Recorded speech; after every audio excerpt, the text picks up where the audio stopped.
Good morning, everyone. I'd like to welcome you to the Properties Committee meeting. I'm Kay Williams, the Chair, Governing Board Director. Glad to see we have a few that braved the weather to come in and didn't think they'd melt in possible rain.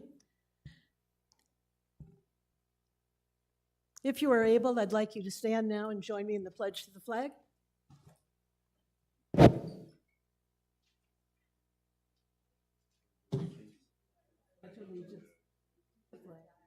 United States of America, and to the republic for which it stands, one nation, under God, indivisible, liberty and justice.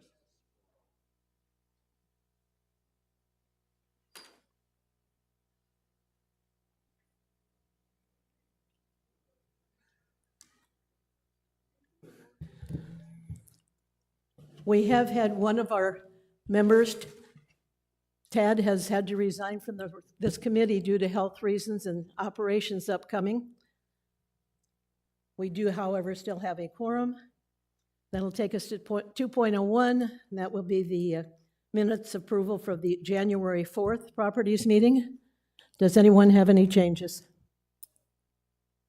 Hearing none, they will be accepted as written. Thank you.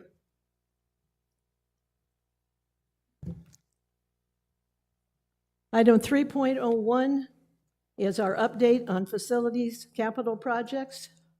It's all yours, Carl. Thank you, Director Williams. Good morning, committee. It's been a quiet project season right now due to my project planning and scheduling during high season. So the only thing to report is the Beardsley Arts and Crafts Courtyard shade structure and concrete has been fully completed as of 1/30/24. So we have a beautiful Beardsley Courtyard in the Arts and Crafts building with a paver centralized courtyard and a nice shade canopy over the top with furniture underneath, usable for everyone. And that is all that is going on at this point. Does anyone on the committee have any questions for Carl? I have to tell him it looks great, Carl. It's a nice job over there. Thank you. Carl, I do have one question. I understand we might have a slight problem with the bocce courts that we just did the new surface on. Could you give us an update on what's happening with that, please? Interestingly enough, a director brought to my attention some photos that the courts have like a slight milky sheen to them, unaware of what that is. We've had nothing but rain since, so you can't see any evidence of that during the moisture time. So whether it's the residual of new product, just coming through from the previous rains after it was noticed. We have a simple warranty fix of turf on the side where maybe a little more adhesive should have been applied and staples. That's scheduled for repair as soon as this weather clears.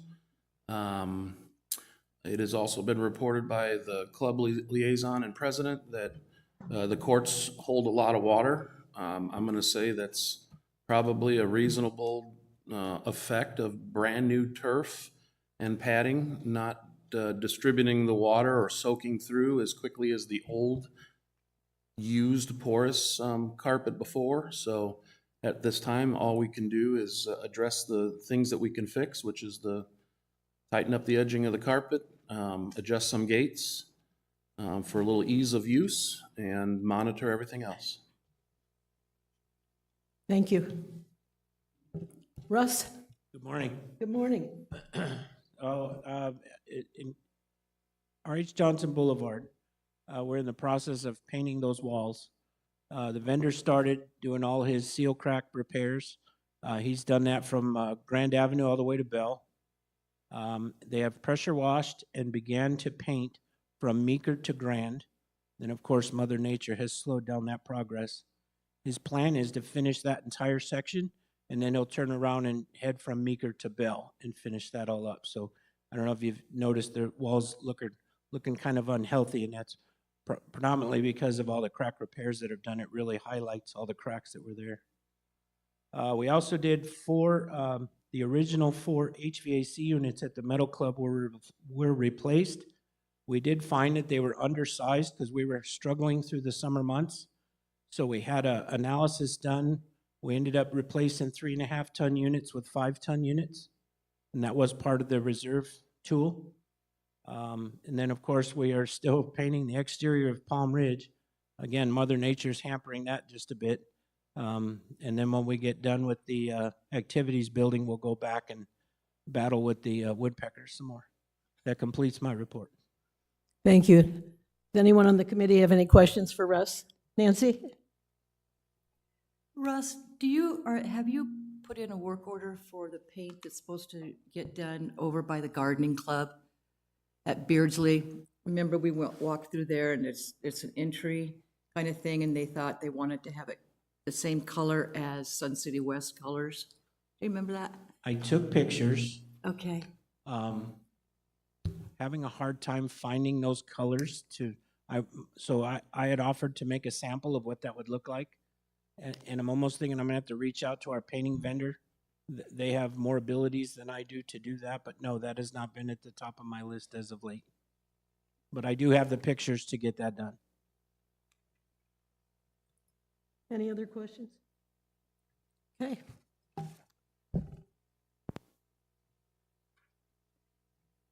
Moving along to 4.01, the fiscal year 24-25 proposed capital budget. This is the February revision. For those of you who haven't been to every meeting like we have since September, we have been reviewing it each month, and Carl comes up with additions and changes to keep it as current as we move toward our goal of adopting a new budget for the 24-25 year. So Carl, if you will give us the update, and then we will also later have a presentation from Todd and also one from Cliff on Lizard Acres. At the conclusion of those three presentations, I will take questions, of course, from our committee, but I will also take questions from the audience if they have any at that time before we proceed to make any recommendations. Thank you, Director Williams. Good morning, everyone. This is February, and we are now finalizing our fifth month or sixth month of the budget process. This proposed capital improvements list is the same list that we show each and every month. We are in the season that we're reviewing items 50,000 and greater. But in this list is the entire budget with all its changes. If there are any questions for items greater than 50,000, if they could be saved to either, as Director Williams mentioned, or during the presentation of 50,000 and greater items. Moving along in the new categories, the only changes that have been made is the tractor and backhoe has a reduction in price, which I'll talk about a little bit more in the presentation. We've gone from 75,000 down to 55,000. The Metal Ship Climate Tech HVAC control system, we received our bids and or budget estimating costs, and those estimates have shown that the price is more, so it's $36,135. The pickleball monitor station has had an increase of $5,000. Again, after doing the next month's worth of research since the last time it was brought up, we need $5,000 more for infrastructure and the electrical if approved. You will see in the categories of Desert Trails, Echo Mesa, and Trail Ridge, the general manager by request has included pro shop flagpoles to have flagpoles consistent at all of our pro shops. You will see an addition of $9,013 for each location, and that concludes changes in the new category. Moving over to repair and replacement categories. Our first change is a new project addition called the NEC phone system. I will discuss that in a little more detail during the presentation portion, but $130,000 has been added to the budget for internal NEC phone system equipment changes, and you will see a very positive return of investment on that decision. Landscaping vehicles quantity has reduced over the months, and the price is also reduced to $90,989. The general manager and accounting team have made a decision due to efficiency and cost for the copiers at admin to make that purchase now out of allowances. So you see $0 being budgeted for next year, and that will continue, and we will make that purchase this year. And then if you scroll down a ways to landscaping green rollers, there was an evaluation made there, and a reduction in cost is $15,034 being budgeted. I will move into a quick discussion on Todd's golf areas and Pat O'Hara's golf ops areas. The golf maintenance equipment pieces were reduced from 23 pieces down to 19. But after receiving Toro quotes, inventory for that equipment to be replaced is up. So even though there was a reduction in from 23 to 19, there is a $10,000 increase to $992,838 in overall equipment replacement. And Deer Valley is experiencing an extra $15,000 request for patio furniture, simply due to the fact that they just forgot to take into account the new extended patio at Deer Valley that was built 2 years ago. So that went from $10,000 to $15,000 in furniture. And there are no changes in the allowance category. Any questions?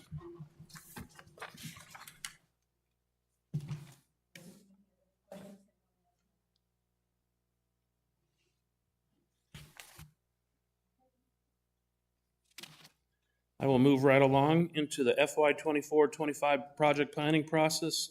Proposed capital projects, items over 50K. These items, again, are all listed in the document that I just reported on in much greater detail. We have all seen these items. I'm going to move a little quicker than normal and get to the areas that might have experienced change. We have the sports pavilion in the new category. First, we have the sports pavilion Lizard Acres bar room renovation equipment for $225,000. There are no proposed changes to this plan, as you see the picture that the architect is working and developing on for me for if this project gets approved. The library expansion, renovation, design, and architectural documents for $100,000. It's very important to understand that, again, if this project request is approved, these funds are not necessarily a $100,000 one-time spend. It would be funds available to us for continued architecture and engineering costs towards interior and exterior renovations and additions. And ultimately, those costs would provide us 60% plans that county can review, make their comments on, and that vendors could provide us a future year cost for project planning in another year. Beardsley Park iron fence with gates, $57,500. No changes to this project. Again, it's a 4-foot tall iron fence with gates and maintenance vehicle entry points, and mitigates reduced labor and fatigue from temporary fence install, and purchasing that fence year and year every time it wears out, and helps secure the park during events. The R.H. Johnson tractor with backhoe was a item that has a reduction in cost. This is the factual picture being shown. Facilities maintenance equipment, as seen in the photo, the $55K directly is quoted from Kubota dealer versus higher competitor pricing. Useful life set at 20 years. Rapid response time, reducing facility closure timeframes.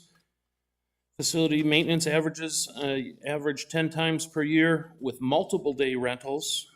Rentals per day average $400 per day. And again, projects usually require multiple days, and it eliminates the staff's hourly travel time to pick up rentals, and rentals are not always available to us. And it also reduces the need for subcontractors in most cases. Moving on to the Coons Tennis Facility renovation and court conversion, design and architecture documents. Just like the library, there is no expected immediate expense in this 50,000.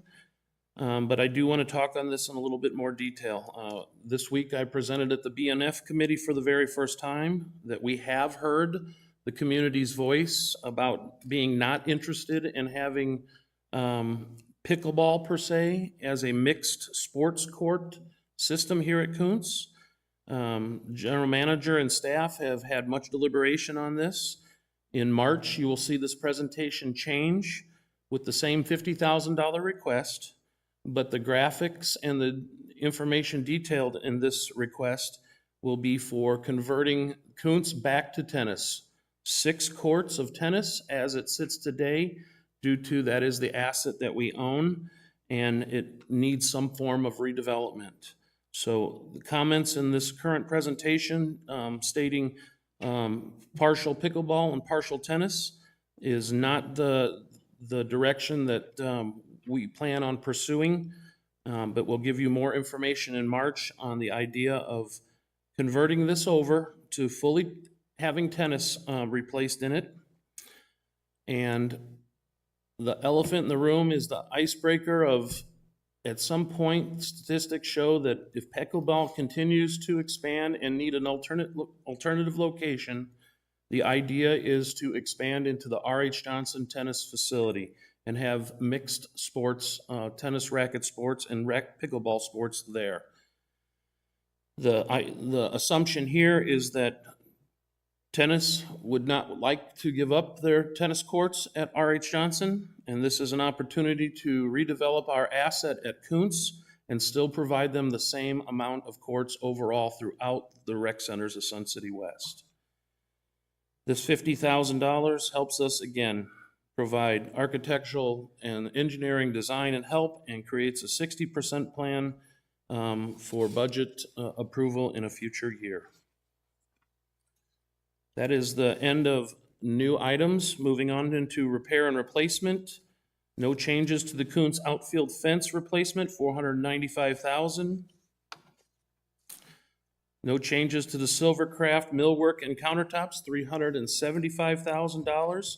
And I always point out that in our reserve study tool, regardless of the millwork and countertops, we still have a reserve study item, LVT flooring replacement, $23,850 in additional costs. And if the remodel were to be approved, grid sealing and sprinkler heads would be necessary in that remodel for $38,000 additional dollars. Moving on to the Palm Ridge outdoor pool deck surface replacement, $186,266. This is a repeat project of what we've done at Kuntz and R.H. Johnson to prep our decks and prepare for an installation of rubber coating. Palm Ridge activities and aquatics building or flat roof restorations. All roof restorations that I'll discuss today are for the same purpose. They are part of our roofing maintenance program, and the opportunity of restoring a roof extends our roof warranty by 10 additional warranty years. It seals our roof so that we do not have leaks, and it prevents us from having to go into the idea of a full roof replacement, which is much more costly, and we are in really good condition, our roofs overall, due to this program. The Palm Ridge Fitness Center cardio equipment is being replaced, if approved, in the summer or fiscal year 24-25 for $159,000. We replace cardio equipment at the rec centers once every 5 years. Another R.H. Johnson or another roof restoration at the R.H. Johnson admin building for $140,000, extending our warranty 10 additional years. I'll mention too that usually we get approximately 12 years between restorations. The new line item that was added to our budget this month is the RS Rec Centers of Sun City West NEC phone system upgrade for $130,000. This involves, from the picture that you see in your documents and on the screen, the NEC phone system technology. This will be an upgrade to components in that technology. It moves phones onto the new SD-WAN infrastructure. The upgrade saves Art Rec Center Sun City West $7,000 per month in lumen fees, and the return on investment is 18 months. This retains multiple pieces of equipment and components, utilizes existing vendor relationships, and takes advantage of the SD-WAN's LTE backup. If we have further questions on this, Katie O'Grady is here to help facilitate some of those questions. Recreation landscape vehicles for $90,989, nothing has changed there. The Palm Ridge indoor pool deck surface, again, is preparing that pool deck for a new rubber decking, $71,648. Included with the cardio equipment at Palm Ridge, it has come to our attention that our strength equipment has aged out, that the manufacturer will no longer support facilities maintenance and in parts and pieces. And this has exceeded its useful 20-year life, and we've had this equipment for approximately 25 years, and would replacement includes all benches and accessories. We currently experience welded components failing, and we do our best to keep them operating, but next year we're planning on this to be replaced with the cardio equipment. Another roof at R.H. Johnson, the Fitness Edition small maintenance building and pool storage flat roofs, extending the warranty for an additional 10 years.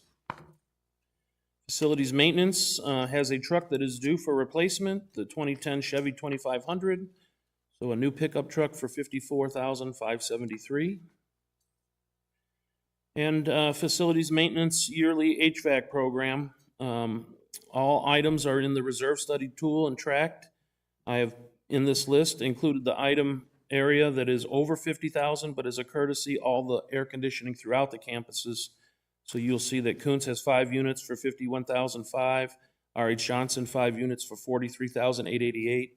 R.H. Johnson has 3 additional units in a different location, $38,480, and the Kuntz has 1 unit for $7,904. I'm going to skip over the golf portion of repair and replacement real quick, because Todd will come up and speak on that. And just a quick summary, that allowances for $420,000 have not changed and still reflect a bucket line item for unknown items, well pump replacements, safety and structural, equipment needs, information technology needs, energy conservation, ADA compliance upgrades, and unexpected facility improvements determined by staff, voices of the community, or the governing board. And I will now hand over the mic to Todd.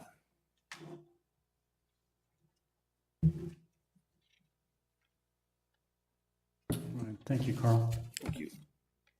And good morning. Today, I'm just going to give you a presentation on the capital budget 24-25 for not only golf maintenance, but also landscape maintenance.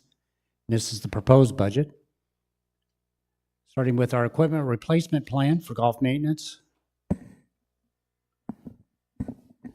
As you can see, and I think Carl mentioned that we have 19 units that are scheduled for replacement this year, and this is day-to-day equipment that you use on the golf courses: greens mowers, fairway mowers, fertigation systems, bank mowers, greens rollers, as Carl had mentioned, and a turf vacuum for $992,838.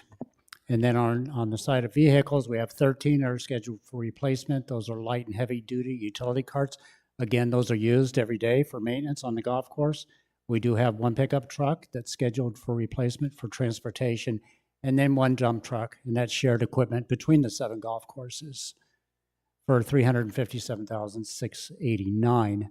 And this year we delayed the purchase of 4 units. We did go through the reserve study and found that we had 4 units that we could delay for a total of $161,560. And that's a process that we do every year during the budget. We go through the reserve study, and if there's some units on there that are scheduled for replacement, if it's running and we're not putting a lot of money into it, we'll push it out another year or even beyond that. So that's just a normal practice that we do during the budget season. So total equipment replacement is $1.3 million, or if you break that out per golf course, the 7 golf courses, that's $192,000 932. And this just a summary. It shows the location of the equipment and the type of unit. And then you can see over there on the right-hand side, the age of the equipment that we're replacing. And on this list, we have an average age of 10 and a half years. And you can see there, I've highlighted that Raycovac that we have this year, 29 years. So we got a lot of mileage out of that unit. And then the same on the vehicle replacement. You can see average age of the equipment or the vehicles that we're replacing is 13.8 years. And then I've also highlighted the dump truck, the Isuzu dump truck at 30 years. And then we have a Ford pickup truck at 31 years. So we've gotten a lot of life, a lot of good use out of those units. And then on to landscape maintenance. Here's the roller for $15,034. Green's roller, it replaces the 18-year-old roller that we have currently, and that's used over at lawn bowling. It is listed on the reserve study. And then we also delayed the purchase of one unit, which was a Toro top dresser. We moved that out a couple years. And then we deleted 2 units completely off the reserve study this year, and those were dump trailers from the reserve study. And then utility carts, $56,903. We have 2 listed, one heavy-duty utility cart, which is our Toro Workman, and it replaces the 12-year-old unit that we have, and then it does need a new motor. And to deal with that, since it's so old, they no longer make that motor anymore, so we have to go out and find a replacement motor, and that usually costs more than the original. And then one club car carryall, street legal, replaces the 12-year-old cart that we have right now. It also needs a new motor. And also, we cannot find a replacement motor for that unit. We're going to have to go out and find another one if we decided to replace that. So both units are listed on the reserve study. And then rental carts. This is in the golf operations department for $129,000 or $6,489 per unit. We have 20 carts that are scheduled for replacement. Again, on the reserve study, it's replacing an average cart age of about 10 years or a little bit more. It reduces repair costs and also more rental cart available. And that's very important to have that rental fleet available for outside play. That's a big part of our revenue each year is that outside play coming in. So if you have the carts to give them, then that means more money coming in. So it's very important to have those rental carts. And then onto the Echo Mesa Irrigation Turf Reduction Project, which is scheduled to start April 7th of 2025. So we're just a little bit over a year away from breaking ground on that project. But we are in phase 1 right now, the planning phase. In the current budget, we had $205,000 in there, and you can see just an update, irrigation design plan, turf reduction, pump station, GPS mapping, engineering drawing, and design plans documents have all been submitted. So those are all completed. Pre-bid meeting with vendors that happened this past Tuesday. So we've gone through that process. Bid deadline is scheduled for March 5th, 2024. And then the field staking of the perimeters to outline the desert turf lines. We're going to be doing that July and August of this year. And then phase 2, $5,050,000 for the irrigation replacement and turf reduction. It replaces the original irrigation system, which is 40 years old. We are looking at a 12 to 15% increase in irrigation materials. That's piping and all the hard goods from Rainbird or whichever company that we decide to go with the bidding process. It does have a new distribution station in there for $280,000. Installation of road crossing main lines. There's 7 of those over at Echo Mesa. And then the transfer line system, which we didn't have over at Grandview. That's the line that connects all the 7 golf courses together. So it allows us to pump water from course to course. And so Echo Mesa is kind of the hub for that, for distributing water. So that's important to put that in there. And then turf reduction, we're looking at about 18 acres in total. About 14 feet coming out off of the perimeters around the golf course. At Grandview, when we did that project last year, we were close to 25 feet coming off of there, and we removed 45 acres. So same process, same project is what we did over at Grandview last year, just scaled back quite a bit. And then street fronts and road crossings, again, just like what we did over at Grandview with the plants material. And then the desert landscape plan, we have about 2,000 plants listed for the Echo Mesa project. Over at Grandview, we had over 6,700. And then as far as trees go, we're looking at about 60 trees. Again, those are going to be on the road crossings and street fronts and not behind homeowners' property to block their view. And then we had, I believe, 280 trees that were used or planted over at the Grandview project.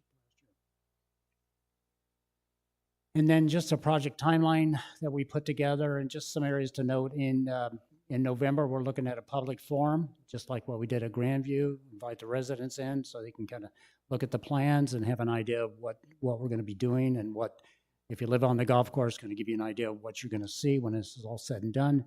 And then we have a second public forum scheduled in February of 2025. And again, I mentioned the project start date, Monday, the 7th of April. Now, in the entire golf course will be closed at that time. Over there at Grandview, we kept 9 holes open, and the front 9, with the front 9 open, and we had the restaurant was open, the golf lab, the driving range, and the putting green for the ladies and men's putters could use. So we're going to close the entire golf course this time over at Echo Mesa. Project completion date, we're looking at Thursday, August 29th, and then the golf course would reopen on Thursday or Tuesday, October 21st, and that would be after the fall overseeding. And they would be in that first section of courses to overseed at that time. And then just a long-range plan on turf reduction. Of course, we've completed Grandview last year. As I mentioned, we took out 45 acres for savings of about 150 acre-feet of water per year. Echo Mesa at 18, and we calculated about 60 acre-feet that we'll save each year. That's based off of a 3.3 acre-feet per acre rate. And we kind of arrived at that as we were going through the Grandview project. Stardust in 27, again, about 10 acres. Pebblebrook out in 29. So total projected annual water savings of about 305 acre-feet when it's all said and done, going into 2030. That's a lot of water. In fact, that's probably enough water to water one golf course, of small size, maybe a 90-acre irrigated turf golf course. So that's pretty significant. And then our summer closures and projects, 5-year plan. This year, we're looking at Pebblebrook and Stardust. We're going to close those as part of our annual summer closure. Some projects that we have planned, turf removal replacement, some tee expansion, and cart path seal coat at both of the golf courses. And that's funded through the operating budget, not the capital. And then you can see the other courses in 25, Trail Ridge and Echo Mesa, and you can just go down the line there. I would say most of those projects are going to be related to water conservation, especially when we do the shorelines over there. That helps reduce the seepage, and that does save water. So if you look at in 2026, irrigation project phase 1 for Stardust, similar or identical to what we're doing this year with Echo Mesa, and then we do the actual project in 27, and then in 2028 we'll do the phase 1 of the irrigation project for Pebblebrook, and then we do the project in 2029. I believe that was the end of it.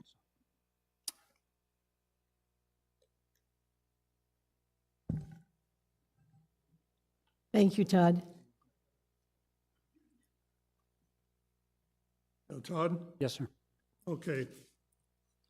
Making the assumption that when you finish these projects for turf reduction, that you'll be going on to the other 3 courses that we have and doing the irrigation. Is that correct? That'll be after 2028? Yes. Okay. Do you have any idea about how much that would cost? No, I don't. I don't have point. that number. I would, Just kind of a gut feeling. yeah, I think we'll definitely see an increase as we go through those projects. And I don't have that number. I can't tell you what that's going to be when we get to those projects. Okay, thank you. Welcome. I just have a question. The equipment that we're retiring, what do you do with that? Do you sell it? No, usually we we have the mechanics come over and strip those parts down or take those parts and we can use those. We're probably 100% Toro. And so they can take those parts off of that and they can put that on the shelf and they can use that repair as time goes on. So once they do that, there's not much left to that equipment. Once they strip those down, they really take them apart. Okay. John? Thank you. Todd, thank you for the presentation. It was quite informative. I have two questions. The first one is clarification. The 12 to 15% increase on the irrigation materials, is that in addition to the $5 million at the top, or is the $5 million include? No, that's how we arrived at that 5 million with that 12 to 15% increase. Okay, good. Question one answered. Question two, I'm not sure exactly where we are with the Arizona Water Commission's 5-year plans, but your plan looking out with those irrigations, I'm making, in my mind, an assumption that your plan is our best guess at what they will do, and it's subject to change when we find out what those plans are. Could you just talk a little bit around that? It's a fuzzy area for me. Yeah, we're currently in the 4th management plan, so we had a reduction from 2022. That rolled out in 2023, last year, the 4th management plan. And so it was about I want to say a 47 acre feet reduction across the board on all 7 golf courses. Now we have the 5th management plan that they're going to roll out in 2025, and that's going to be like 7 acre feet reduction from where we're at today. So with all these projects, I feel comfortable we're going to be exactly where we need to be as far as being in compliance with ADWR. Okay. I need no more explanation. I just thought it would be good for everybody here, as well as in the listening and viewing audience, to kind of get their heads around this. This is very important, and these are mandated to us, and so they're going to affect us. And they're going to be fixed expense. I mean, we have no choice. Yes, absolutely. And you know, when we're putting all this together of how many acres we need to take out, like at Echo Mesa and Stardust and Pebblebrook, we calculated all that based on the management plans that are going to be rolling out. So beyond 2025, I don't know what they're going to do, if they're going to have a 6th management plan. I don't know that. I haven't heard, but I think we're going to be in good shape. You know, we're doing the lake projects, we're taking out turf, we're upgrading our irrigation systems. We're doing a lot of things that are really going to conserve water. So I think when it's all said and done, by the time we get to 2029 or 2030, after we've completed these projects, I think we're going to be in good shape with the state. I really do. Thank you. Welcome. Anyone else have questions for Todd right now? All good? Thank you. Cliff, you're up.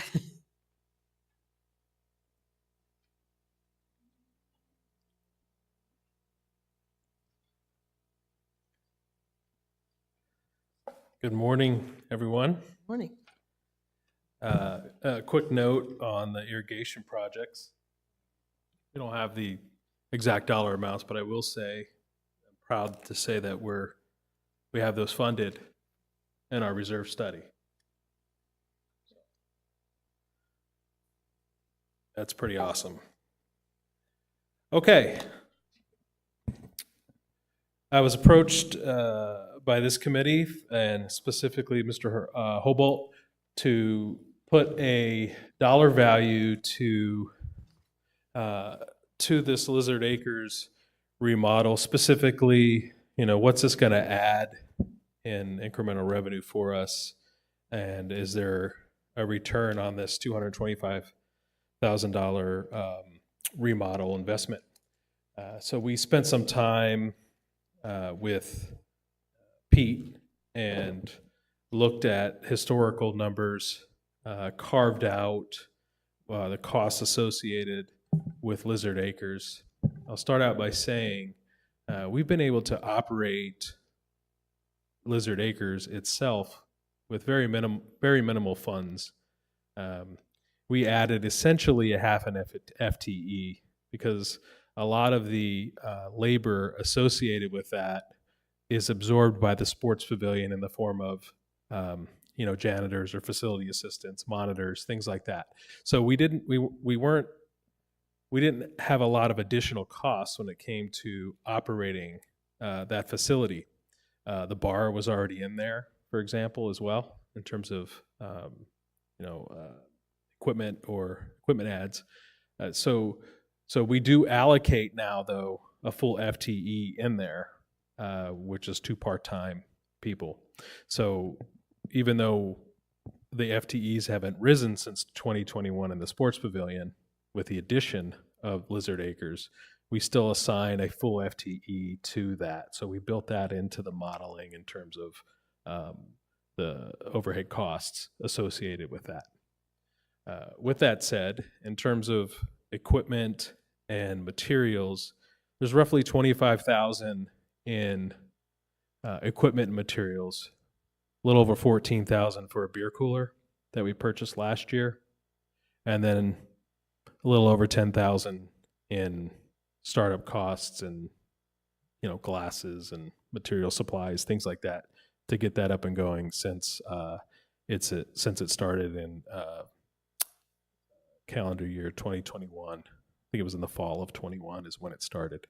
So total of roughly $25,000 in supplies and equipment has been allocated to that since its opening.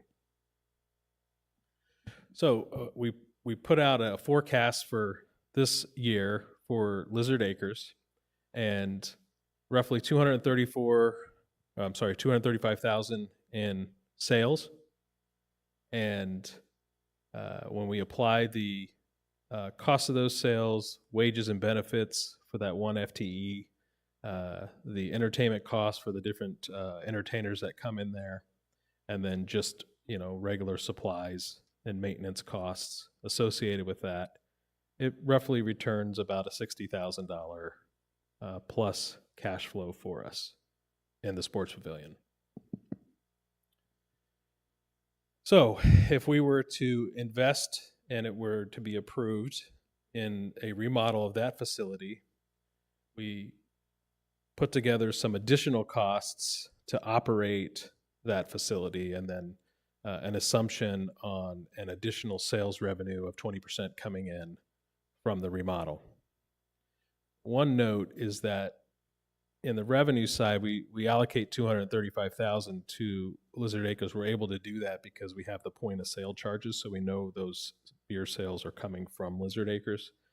We still have another almost $200,000 coming from the bowling alley out at the front counter. So so this is just Lizard Acres that we're reporting here. But with that said, we feel, in talking with with Barry and his team, and some of our owner members at work here have an opinion on it as well. So we kind of did some research there, and we feel that a 20% additional sales revenue from the remodel is something that's attainable based on the current sales in there. So with that said, additional operating costs, we'd have to add a half an FTE to help during the busier times. It's a bigger bar.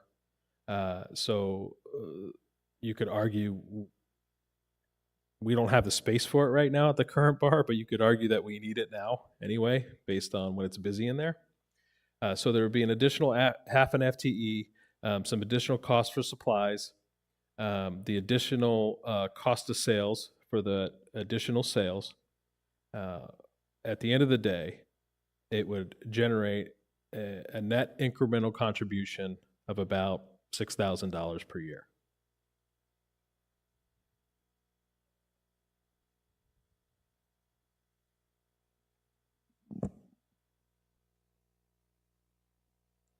That's it. And I can answer any questions. I just want to start off with something that this committee had asked for some time ago, and I want all our audience to be aware of what we had requested, because some of our questions have still not been answered. For the benefit of the audience, I'm just going to review what those were, because we still have questions and would like numbers for those things, but I understand you might not have had time to do it now. You've answered the one, what date did we actually start Lizard Acres? And that we know that that was in 2021. Since this was not a budgeted project, where did the money come from? Changing demographics or general manager's leftover funds or whatever else? But that's been a Oh. question that's been asked and not answered in a long time, where the Can answer startup that. money came from. So I'm going to just review these. Okay. I don't expect you to have to answer them right now if you're not able to. What furniture was bought to prepare for the initial opening? Number of tables, chairs, sofas, end tables, etc. Because we have no idea where the money came to out of the air buy that stuff. What equipment items were purchased? Bar equipment, coolers, so on. Were there costs for preparation work on the room, painting, electrical work, by staff or other facilities modifications that were required? Did these costs come out of the facilities budget or the sports pavilion budget? Number 6, how many extra employees have had to be hired to staff this venue? How many people currently work at the location? You've basically answered that one today. How much more money has been spent in the last 2 years on different furniture, different tables and chairs, and additional beer coolers and other equipment? Since it's, how much money has been spent on entertainment? As I recall, when this whole thing started, there was an idea way back when trying to generate interest for this facility when it was first going to open. And there was concern with the committee at that time that how are we going to get people to want to come here? And so the basic plan with the group that was on the bowling alley committee at that time was, well, let's try to do trivia, let's try to do some karaoke, and maybe occasionally a performer that would do some live music. The question, I guess, that bothers all of us is, how much money have we spent on those things? Particularly from what I'm hearing, we're spending a much larger than expected amount for the Friday night bands. If we're spending $600, for example, for a band for 3 hours that plays from 5 p.m. to 8 p.m., it takes a lot of $2 beer to just pay for the band. So that's a concern we have about the money spent and the rationale behind it. And then, of course, what does the bottom line look like each month for the past year? You've given us some information on that. And the best thing that bothers me the most, I guess, is the interest of the community, and is this the best use of this space? I think we have now learned a hard lesson that we can't be all things to all people. We can't be a bar and an entertainment center both. We aren't cut out to run in the bar business, in my opinion. But I think that the community, we keep hearing about space allocation and best use of our space. And the concern I have now is, look at Lizard Acres and the square footage that's sitting there 7 days a week. Look at the hours it is used. We talk about creating a gathering place where people can get together informally and play cards or Yahtzee or whatever. But I think we've overlooked a more practical use of that space, and I'm not sure it's for all the right reasons. So now that I've said my spiel, I'm going to open it up to my committee to comment also on their questions. Who wants to go first? John? I'll lead with my chin. Thank you, Madam Chair. First of all, since I requested the financials, I want to give you a congratulatory note here. They're well done and easily understood. So thank you. You're welcome. As I look at this job, it doesn't have a good financial return. With the 20% assumption, and who knows what that will turn out to be, you're looking at, in my mind, about a 39-year payback on the investment. So if this is going to go forward and have my support, it has to have some other benefits besides revenue for the community. When I look at that place up there, I think it's nice. It was a good experiment, a good toe in the water type of project. But when I look at it now, I'm just reminded of walking into a 1950s greasy spoon. I'm assuming that this update will do a lot to improve the appearance and make this something that would be fitting for our community, not something second rate. And I'm assuming that. I don't expect, Cliff, I don't expect you to have a good handle on that. But it's going to require a subsidy from the community. Not a large one, but a subsidy. If you take the 20% assumption, I'm figuring that it's going to cost us owner members about 60 cents of our dues every year for the next 10 years, assuming a 10-year life on a remodel. And that's dubious. I've made that up. But if we don't get any revenue increase, that payback or that subsidy goes up to about $1.45 per year for 10 years on the residents. Now, to me, that's a modest amount if we get some improvement in the appearance. That's where you got to justify it in my mind. Not, the revenue doesn't justify doing the job. With strictly revenue, we wouldn't do it. At least I wouldn't do it. It's a loser. But does anybody have any feedback on whether the noise transfer problem of bowling alley noise into Lizard Acres, or the noise of the band and so forth transferring out into the bowling area, does anybody have any ideas about whether this project will address any of that, or is that just something we have to live with no matter what we do on investments in this? But again, thank you for what you did. Yep. You clarified in my mind. I regard it as a marginal project, and I'm kind of on the fence on the whole thing because of the small percentage of people that would benefit from it. The community benefits from a better appearance to the community, and a lot of people, a lot of visitors to the community come in, and they go through the bowling alley, and they look at the facilities we have, and I think the better we present ourselves to prospective homeowners, the better we all become, because that's a welfare benefit for the community. But I'm curious if anybody knows anything about the noise.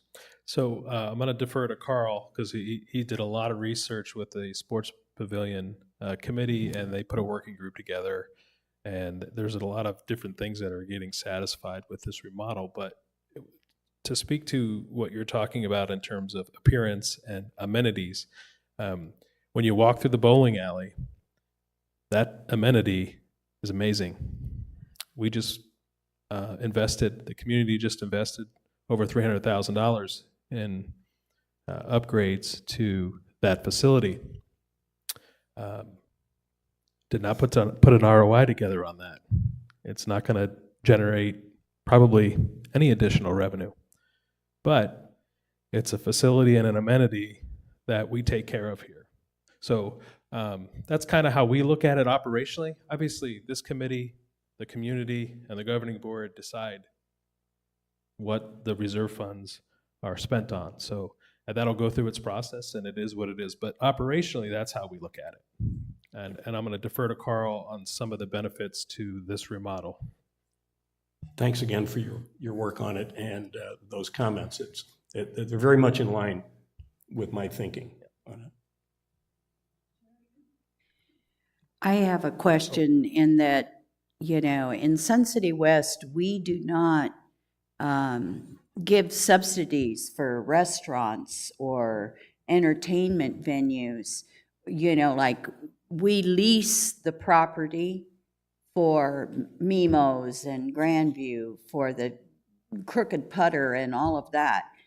I'm very concerned that we're getting in a situation where we're subsidizing a bar and we don't have, a vendor that's willing to take this on or has that looked at. I used to live in a facility called Sun City Festival, and they supplement their restaurant. And it's a huge cost to the community. And I hope we aren't getting into this a little bit and now we're going to expand it more. And all of a sudden the community is stuck with a subsidy for a venue when we're really not in the bar business. I mean, we do the bar at the bowling alley, and we have our bars at the other places, but, you know, I'm very concerned. I mean, you go to Portobello, they're subsidizing a restaurant.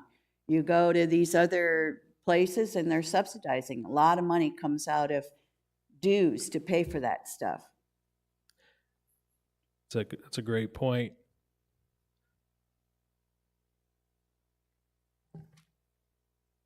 Tom, do you have anything to say?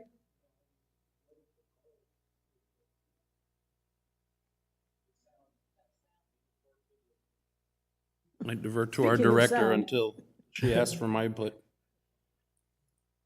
I'm sorry? I said I defer until you ask for my input. You want me to answer the question? Yes. Okay. From a project planning perspective, we have made the decision to direct the entertainment sound towards the pool direction, the back of the room. We have not invested any funds to do a sound study. I do not get any amount of overwhelming complaints about sound. This is really a first time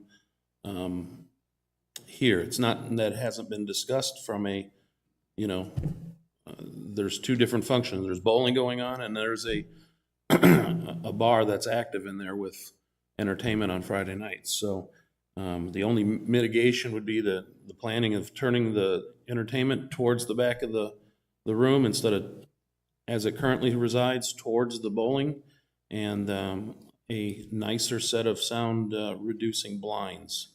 So a soft fabric as opposed to just the cheap pull-up blinds. That is the only plans for sound change from a entertainment perspective. Now that room is planned to have a jukebox atmosphere from a vendor at no cost to the rec centers. In fact, it's a very tiny opportunity to make a few dollars per month. But the sound system will be upgraded in there, so we have a more balanced sound from just the daily music playing or nightly music that the community would choose to listen to as they make selections out of the jukebox. Other than that, no other plans for sound mitigation. As far as the decor goes, I think we've done a very good job through the committees. I think we get a lot of support from the Sports Pavilion Committee in our discussions with them on our plans to move forward, if approved. But the room is going to have a nice new decor, and I do appreciate what the Art Committee volunteered to help in the testing of this facility over the last few years. They provided some art on the walls. Some of that will stay, but primarily the bar expansion area will have a whole new decor, nothing extravagant, but nicely done, and primarily probably going to be done by staff through a volunteer environment to come up with things that relate to not only Lizard Acres Pub's theme, but the bowling alley itself. And we would have zones of, good decor, wall art, big screen TVs playing sports games, a very cool facade of maybe metal or tin around the edge of the bar. Obviously the increased seating capacity, and then utilizing the positive results that we got from trading furniture with Zymergy, which resides now in that location. The dark tables, but going to a seating capacity that, is per code, utilizing the nice tables, getting rid of the old mismatched tables and realize them somewhere else in the rec centers. And then a community long table that will be handmade right outside the bar to almost duplicate the bar's size, just with not a service point of sale area. So, and you can see that in the bar's concept layout. So It is going to have a very nice freshened look if approved. I have no more comments. And We Bowling still is in there, is that correct? We bowling programming, plan to stay. All programming that we currently have where folks, people come in and reside and play mahjong during the day, to some of the comments that have been made of multi-purpose space. No, the bar is not super active with an entertainment time frame in the early morning hours. So we still have it set up for use by others that want to play cards, mahjong. It will have the Wii consideration component and the darts.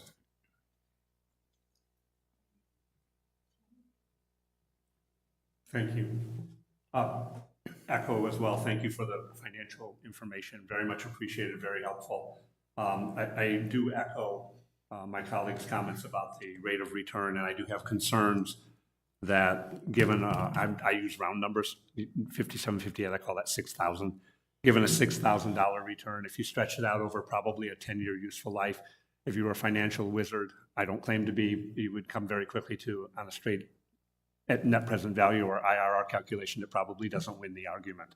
But at the same time, where I do have some concern, I worry about the 20% projected annual sales, and I worry about it for a very simple reason. We're not getting additional seats. So I wonder where that comes from. I know we're adding a couple more beer taps and things of that nature, but in my limited knowledge of the restaurant business from personal experience, to use an old coined expression, butts in seats is usually the driver of revenue. And if the seats aren't changing, the capacity doesn't change a lot. So I'm sure there's additional sales because we might draw in during slow times, more audience and so forth, but I don't know if that rises to 20%. So I have a little concern there. We could probably argue that all day long. The other area I'm toying with in my brain, for my colleagues on the committee's consideration, we do know that something is going on with Mimos. There's a sign posted now that it's not open. I don't know if it's going to actually reopen. We've had some discussion at the GM Ops meeting about the status of that. I wonder if we might be a little premature given that situation. And my thought being, is there the potential that whatever vendor comes in to do work in Mimos to take that over, hopefully, because I think that's a valuable asset, could also become a partner in expanding Lizard Acres in a meaningful way to broaden its use beyond its current, basically a bar type, pub type setting. So I think there's some possibility there that I would like us to think about. And the other thing I do agree with is I'd like to see us be able to use that room more than just the limited use it gets now. I know there are some folks, as you pointed out, who come in, but that's a big square footage of space that has potential other values at other points during the day. So those are my concerns, but I do echo your thought about there is some amenity value to it as well. Real quick, if it just gives some more information on the 20%. The 20% is also, in speaking with the Sports Pavilion Committee and the bowlers specifically, that don't really utilize Lizard Acres. It's not really set up for that type of atmosphere. They like to go belly up, sit at the bar. So the current space, the current utilization of that space isn't anywhere near capacity during the times of bowling and things like that. So the feedback from them is, hey, we would actually go sit down there after bowling and enjoy a beverage, enjoy the amenity, those types of things.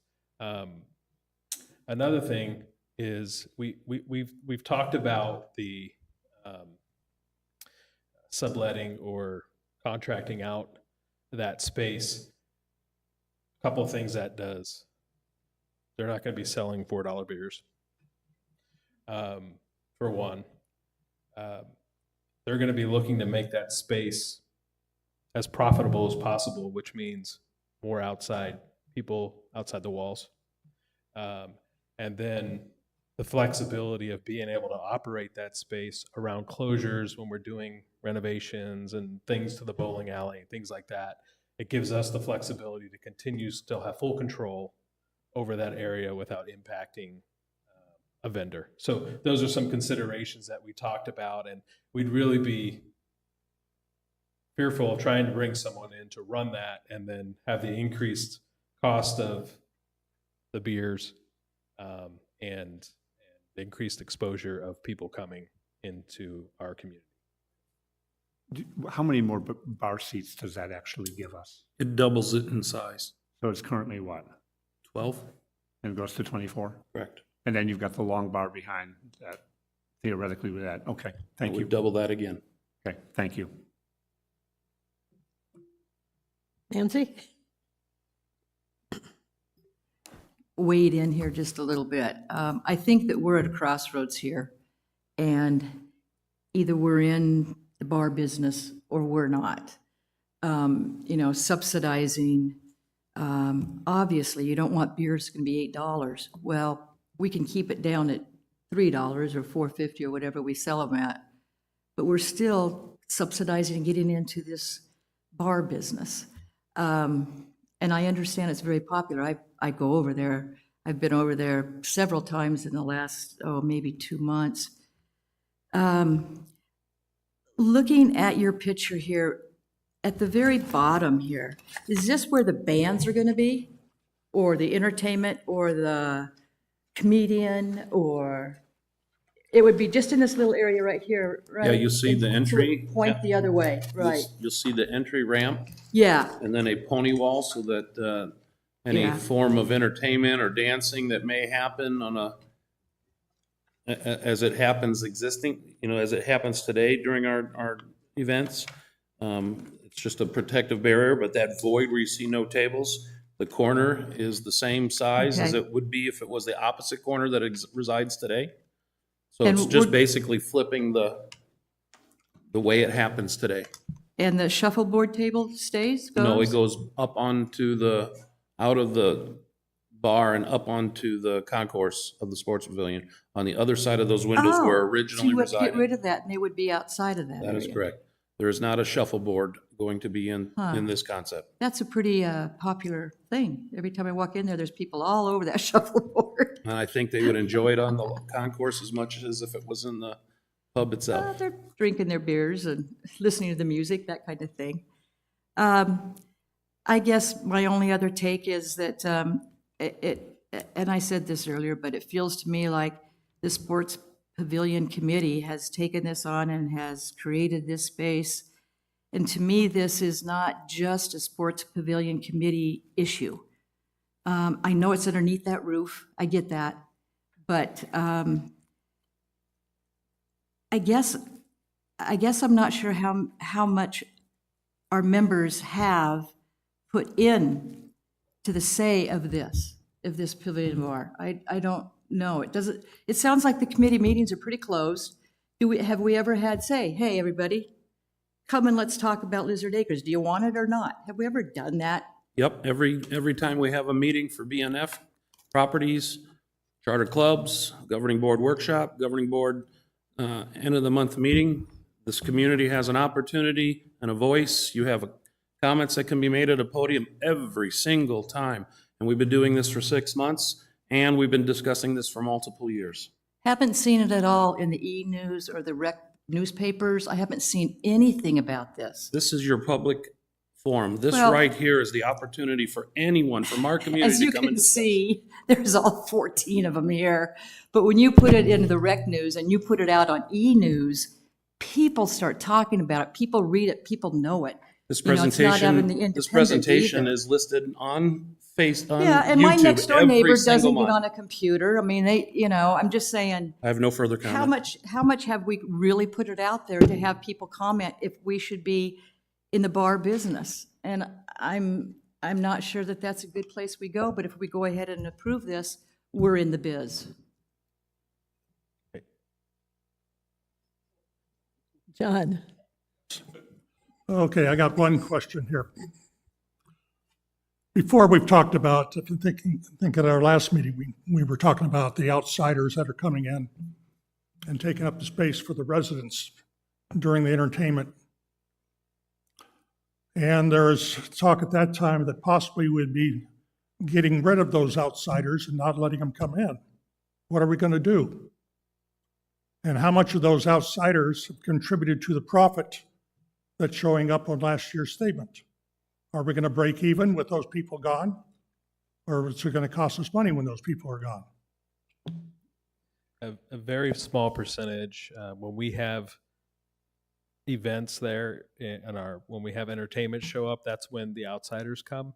And we took a poll, a 3-month poll, and it was around 10% just for those nights. So it's a very small percentage of outside coming in, but we still do get some outside. So we get people who bring guests, we get people who follow the music acts or things like that. So we'll still have that.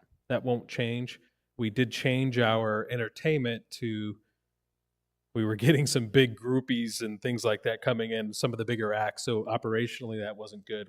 We kind of pivoted and shifted gears outside of that, but it's not a large piece of the revenue pie. So basically what we're going to do, we're just going to accept the fact that outsiders are coming in and allow them to come in? Is that the answer? So outsiders come into Memo's Cafe. Well, Outsiders come into the bowling alley and on golf. And so there is a little portion, a very small portion of Lizard Acres is from outside people. And the entertainment cost is up there. It's about $2,000 a month when you annualize it. As far as the entertainment goes, it's built into the expense structure. So that is in there. It's called out on the line, entertainment. Mr. Schwind, I think you were just dying to get to that microphone. It's your turn. Dying, yes, but not to the microphone. But yes, I just have a couple of comments to make. There should be no animosity here. This isn't a Cliff idea. This isn't a Carl idea. The concept of Lizard Acres was brought to us by owner members, and it has been run through committees going back several years. We as staff, once the governing board approves things, basically take the opportunity to basically operate as efficiently as we can. And I think in these numbers that were presented, we've done that. We've spent a minimal amount of money turning a fairly unused section of the bowling center into a bit of a profit margin here. So alcohol does exist on our campuses. We have 7 golf courses and a bowling facility.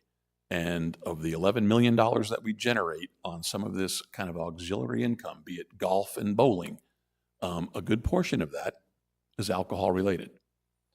And so we kind of are in the bar business, whether we like it or not. It is a part of operations. I know of no bowling center in this state or in the nation that doesn't have a lounge associated with a bowling facility. And so this is just a concept thereof that we are trying to provide that service to our owner members. We've taken a minimal amount of money and we've turned a dark room, which was shuffleboard and a little bit of Wii bowling, into a $60,000 profit center. And so the projects that Carl has gone through and Todd has gone through, $50,000 plus, have never been addressed as far as return on investment other than this one. But we subsidize everything here. We do subsidize our contracts with Mimos. We subsidize our contract with Crooked Putter. They pay a nominal amount of rent. We have electricity bills, we have water bills. They don't share those. We have sewer traps. We have all kinds of things going on there that we take care of. In our conversations with Portobello, with our conversations with Pebble Creek Golf Course, which is a Robeson community down the street, Festival, they're subsidized by Troon. They're subsidized because they're still trying to sell homes. They have to put a nice product out there. They are still in the marketing business. We're built out. And so a lot of golf courses, golf communities have restaurants. We don't. Grand does. Grand has spent over $4 million renovating one of their restaurants, had a fire in it, burned down, they're still trying to figure out who, what, when, where, and why. And I believe they're currently open. But that contractually is operated independently of member dues, but it is subsidized. Pebble Creek, for instance, they wanted to have specific hours dedicated to that restaurant. They wanted their owner members to be served breakfast, lunch, and dinner. And unfortunately, they don't really get that crowd or that support from their owner members, but they want to have those hours. And to do so, they have to subsidize that restaurant. And they have taken it in-house now. So, when you say you don't want to be in the bar business, we don't. We don't want to be in the restaurant business either, because that is not a profit, a big win in the environment where we sit and live. But that's $1.5 million to those people annually, subsidizing that restaurant, right? We don't have that, and we don't want that. And hopefully these numbers kind of show that. But really, that's it as far as that goes. We do subsidize a lot of the contracts that we have dealing with food and the delivery of that kind of service here in this community. So I want to get that out.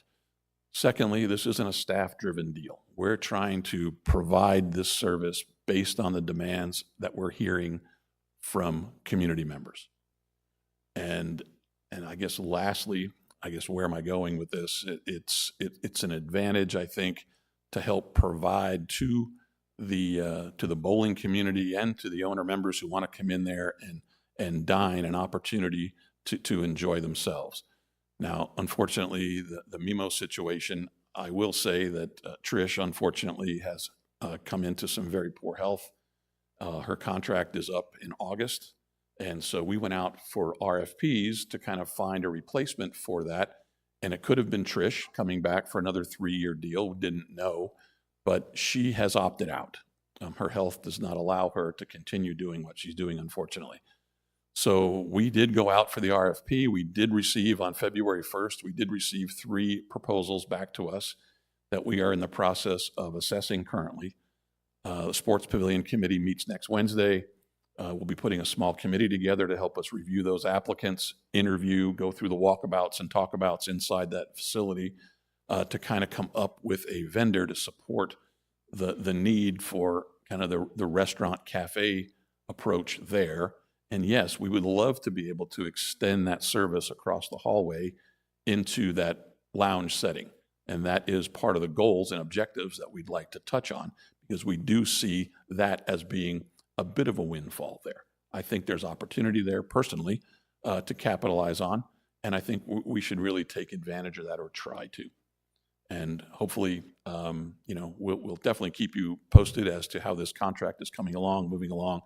But again, this really, this isn't a Carl plan, this isn't a Bill plan or a Cliff plan. We're just trying to be reactive and supportive of the people that are asking for this service. Thank you. At this time, I'll take questions on any of these issues we've just covered from the audience. We have a gentleman there now. Please give your name and your rec card number. I'm Chris Waller, 140558. First thing I want to tell you is that I know some people have no interest in a lounge, and I appreciate that. There's no problem with that whatsoever, right? Some of us, myself included, I'd like to see this renovation in the lounge. And I actually, as I'm sitting up here, I said, another way of looking at this is that this was an experiment 3 or 4 years ago that has turned $60,000 a year profit. So if you think about it, this experiment times 3 or 4 years, it could pay for this upgrade, right? We profited $60,000 for 3 or 4 years, pay for the upgrade. Now everything is nothing but profit. The other thing I want to talk about, and I think it was Mr. Hobold, I hope I'm pronouncing that right. I don't look at it as a greasy spoon. I tell people it looks like an old, basement in Milwaukee when you walk past there. So when I bring people in town, and I'm actually picking up my brother today at 4:30 from the airport, I guarantee you we're going to enter the sports facility, and we're going to walk into the bowling alley, and his eyes are going to go like this, right? And then we're going to walk past the billiards center, and he's going to be incredibly impressed. And I'm going to make him step inside to see how big it is, right? And we're going to continue. We might stop at and discuss the rates and the cost of a beer.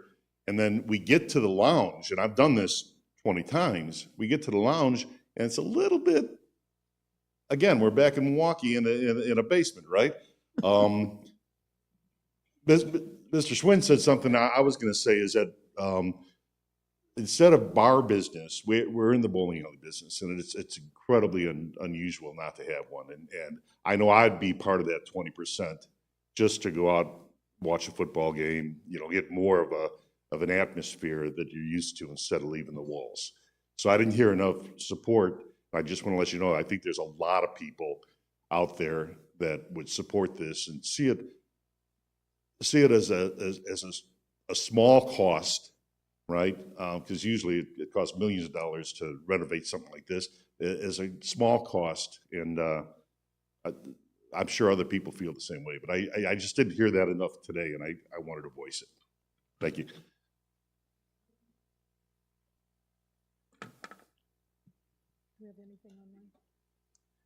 Alan, would you please read the comments that have come in online at this time? I will do so, Madam Chair. This is from Michelle Bruner, record 127597. She has asked committee to do introductions. Apparently on TV, they cannot see our name tags. And then her questions are as follows. Who owns the liquor license for Lizard Acres? Do part-time FTEs receive full-time benefits? Can you provide an actual cost analysis of expense versus income year-to-date for Lizard Acres? She then says she just found your presentation, Cliff, so she pulls that question off. And then she asks, can the residents see the short list for MIMO's contract, terms of the contract, length of contract, termination clauses, et cetera, to ensure we don't get stuck with a vendor that does not perform? Those were all of her questions. And those are the only questions just from her. Those are all from her, and she's the only one online who made a Thank comment. you. You want me to answer those? Please. Okay. First one was, I'm sorry. The first question is, who owns the liquor license for Lizard Acres? That is our liquor license, and it's a beer and wine license. Okay. Her second question was, do part-time FTEs receive full-time benefits? She says full benefits. No. Okay. And then her third question is the cost analysis, which then she acknowledges you already provided, so that one's off. And then the last one, which is not directly related to Lizard Acres, but to the discussion, can the residents see the short list for MIMO's contract, the terms of the contract, length of the contract, termination clauses, et cetera, so we ensure we don't get stuck with a vendor that does not perform? We'll be bringing that up on Wednesday with the Sports Pavilion Committee. And I believe there'll probably be, I think we're going to ask that they put a working group together we'll engage with them once we get the 2 or 3 top candidates, and we'll go from there. Thank you. Other questions from the audience or comments?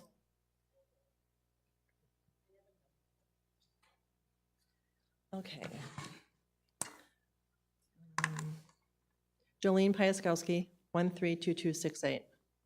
I have a number of questions. Of course I do. Okay, so the first one I need to know, inventory for the beer, okay, at Sports Pavilion. I don't know if I'm going to ask you, Kay, I guess.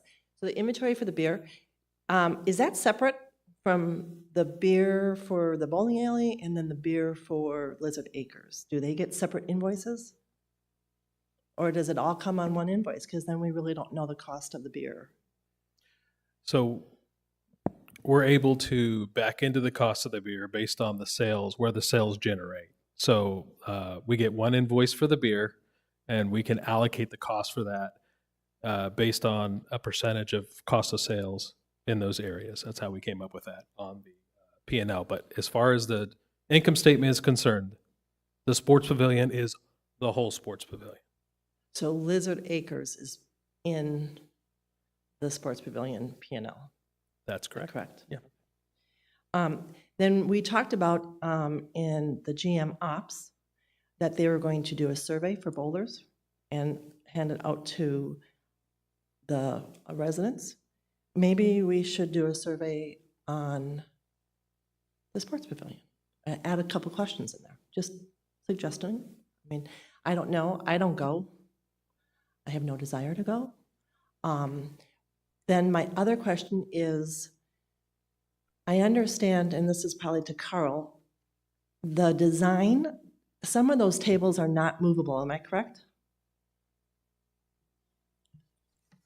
The only areas that is not movable by the fixture that will be keeping there or purchasing any additional are the tables and chairs. Otherwise, the bar is fixed. The long table outside of the bar is fixed. Okay. The lounge corners are fixed, which is a booth-style setup. Mhm. However, the most important key here is about ADA compliance. So even though they are physically movable tables, management will not be allowing for movement unless it has nothing associated to do with a evening of entertainment. If we needed to still have a function in that room for some other RCSCW event or meeting like Torch, then we have the ability to move tables. Okay, so like if people want to come in and play cards, they'll still be able to? No, they wouldn't move tables because the tables would be laid out, I believe, functionally enough for like a card event or a mahjong event. 4 persons to a table approximately, and the tables are within proximity of basically any card room layout. Okay, great. Okay, now, going back to some other presentations. The pool at R.H. Johnson, at one time, we had problems with the decking. Do you know, has the vendor been called back to check that all out? Because I haven't heard anything on that. Yes, and they've completed approximately 80% of the punch list items. The 2 remaining were large enough that based on the activities going in the pool, we decided to hold off.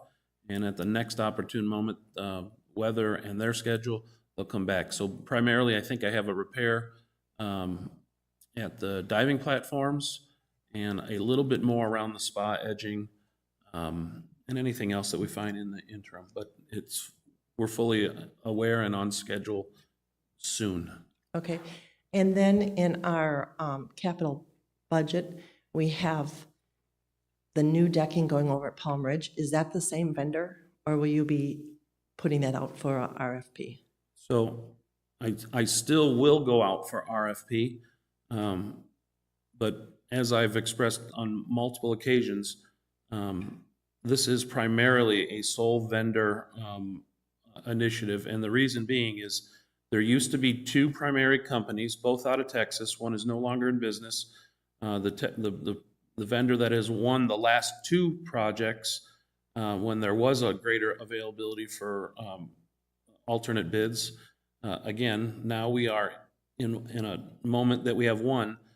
Most other supporting flooring vendors that do this style work have this as a complement to their other flooring opportunities, whether it be Cool Deck, whether it be epoxy chip seal, and they are not prepared for this large of a project. So I can compare their costs of a random Phoenix-based company that has been trained generally by one of the 2 past companies in that product, and you'll see that their costs are going to be much higher than what the direct vendor of the product and installation team coming from Texas will give us. Okay, so at the R.H. Johnson pool, it was beautiful when it was first done, and now we have that white film on that. Is that correct still? We have not been able to get rid of that? Yeah, and it's not a product of the rubber. It's the choice that we made to seal it for the very first time, and it has the residue of our chlorine from the traffic of water in and out, and that is not going to go away. We do not feel that it's crazy unsightly. We maintain a very clean environment, but I think we are going to choose not to seal the Palm Ridge deck, like we did not seal the Kuntz. We do not have that effect happening there. Could it be that the Kuntz is much lighter than the, because you have a terracotta color. So terracotta color is going to show up, I understand. compared to Kuntz. Kuntz is really beige, isn't it? Yeah. And beige and white, you can't really tell the difference. If you look at the spa, which is a much darker floor, we don't have that effect, and we do not have a sealant on it. Okay, perfect. Then my other question is about the tennis courts.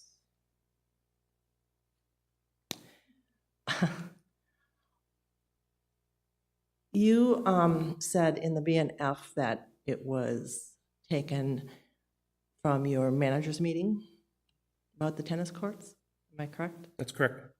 And has the management team talked to tennis and it's quite loud, and so I'm just wondering how that's going to affect tennis players versus pickleball players on the same area.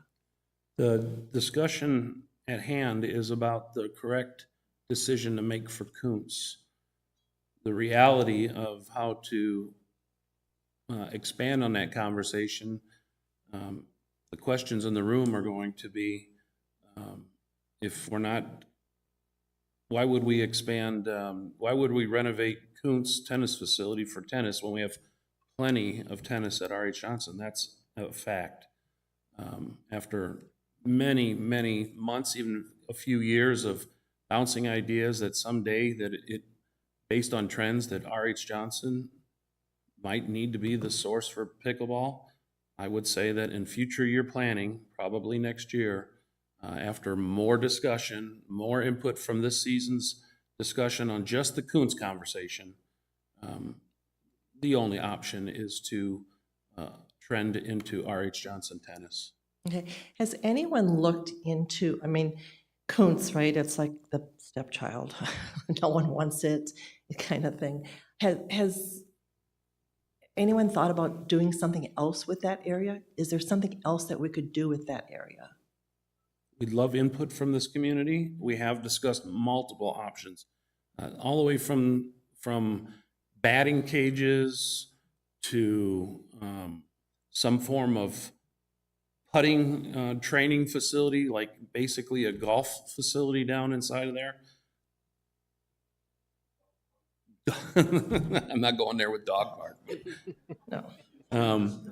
But the reality is, whatever a good idea that somebody brings forward and wants to share with the rec centers, the cost, and I've expressed this at the last meeting, was to fill in that facility and create a slate for something brand new would be so costly. You would need more dirt imported than you have at Meeker Mountain. So we are trying to do our best with the facility within its walls. Bill and the team here have taken strong consideration about noise and the parking lot discussion if pickleball was going to be in that facility. And we have heard those voices, and we are taking that into strong consideration. It is currently designed as a tennis facility, and our proposal to you now is to renovate it as a tennis facility. So if we have in next month's discussion, when those presentation pieces look accurate to the words that I'm displaying in the last few meetings and today, then we'd love to hear your input. Okay. How much did it cost us to restripe the courts at Kuntz to pickleball? I think between the repair that we did in the central corridor and restriping for pickleball, Russ, do you recall, was that expense less than $15,000? I want to say 30. Close. And it was to repair the big bulging bubbles in the central corridor, some repairs on the good-ish courts, and then restripe for pickleball as an opportunity to try another test drive of sharing a facility together. And pickleball has not found it to be in good playing favor with how their ball reacts compared to like Palm Ridge or Sands. Okay. Jolene, that's your last question. Okay, one more question. The patio furniture for the new patio furniture for the golf course, I don't know which one it was. Deer Valley. The ones that are there, are we going to put the old ones at other golf? Because they all match. I don't actually have that full information, but Pat did respond to a question that Director Williams had asked of me. And the primary reason for replacing the furniture is that a lot of the furniture is cracking. So I got a feeling that It's no most of good. it's going out of Okay, commission. perfect, thanks. Oh, I have to put my number. State your name and your rec card number, please. I'm Larry Plaster. I'm rec card number 130627, and I'm here representing, I'm the president of the tennis club, representing the tennis club. And I want to address the change in the design plan for Coons as well. A few more comments other than what Jolene has already said. First of all, Carl's in his statement said, well, we've heard your voice and this is what we're going to do. And it's very disappointing to us that we haven't been involved at all. No one's talked to us about a change in plan. We've had no input. So the voice is the pickleball voice only, which is totally unfair. We should at least get a plan that provides 6 more tennis courts at Coons that would offset turning 6 of our current R.H. Johnson tennis courts into pickleball courts does not work for most of our major activities. People that don't play tennis don't understand how it works, but our team tennis activities, our tournaments, we use all of the courts, and it doesn't work to have activities for those events at 2 different facilities. It's logistically unworkable. If we reduce our courts by 6 courts, we can't do those events. We don't have enough courts to do it. The argument that, well, we're going to change the plan and turn Coons into 6 more tennis courts, and then you say, well, tennis doesn't really need any more courts. Those things really don't make sense. Why add 6 tennis courts at Coons if we don't need the courts? The statement from pickleball that Coons will not work for pickleball makes no sense to us. I don't understand what their concern is. Noise is actually the least noise environment that you can put a pickleball facility. It's down low. The noise does not go out. It doesn't affect the residents. It would actually be a very good place to do it. So in summary, we would like some input into this process before that design study is changed. Thank you. Okay.